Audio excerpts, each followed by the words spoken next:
ಅಪಪ್ರಚಾರ ಮಾಡ್ಕೊಂಡು ಹೋಗ್ಲಿ. ಗೃಹಲಕ್ಷ್ಮಿ ಹಣವನ್ನ ನಾವು ಬಿಡುಗಡೆ ಮಾಡ್ತೀವಿ ಅಂತ ಈಗಾಗಲೇ ಹೇಳಿದೀವಿ.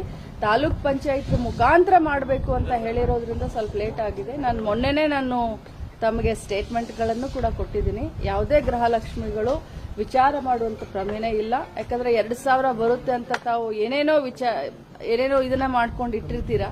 ಆ 2,000 ರೂಪಾಯಿ ಉಪಯೋಗವನ್ನ ಯಾವ ರೀತಿ ಮಾಡಬೇಕು ಅಂತ ಖಂಡಿತವಾಗ್ಲೂ ನಮ್ಮ ಸರ್ಕಾರ, ನಾವಾಗ್ಲಿ, ನಮ್ಮ ಇಲಾಖೆ ಆಗಲಿ ಗೃಹಲಕ್ಷ್ಮಿಯನ್ನ 8 ದಿನ ಅಂತ ಹೇಳಿದೀನಿ. ಈಗ 2 ದಿನ ಆಗಿದೆ. ಇನ್ನು 8 ದಿನದೊಳಗಡೆ ನಾನು ಬಿಡುಗಡೆ ಮಾಡ್ತೀನಿ. ನಾನು ಅಧಿವೇಶನಕ್ಕೆ ಹೋಗಬೇಕು ಅಂತ ಇದೆ. ನಾಳೆ ಸಿಟಿ ಸ್ಕ್ಯಾನ್ ಮಾಡಿಸ್ಕೊಳ್ಳೋಕೆ ನಾಳೆ ಮತ್ತೆ ಹಾಸ್ಪಿಟಲ್ ಹೋಗ್ತಾ ಇದ್ದೀವಿ. ಡಾಕ್ಟರ್ ಪರ್ಮಿಷನ್ ಕೊಟ್ರೆ, ಟ್ರಾವೆಲ್ ಮಾಡಲಿಕ್ಕೆ ಪರ್ಮಿಷನ್ ಕೊಟ್ರೆ ನಾನು ಮತ್ತೆ ನನ್ನ ಕರ್ತವ್ಯಕ್ಕೆ 3ನೇ ಬಜೆಟ್ ಅಧಿವೇಶನಕ್ಕೆ ಭಾಗಿಯಾಗಬೇಕು ಅಂತ ನನ್ನ ಆಸೆ.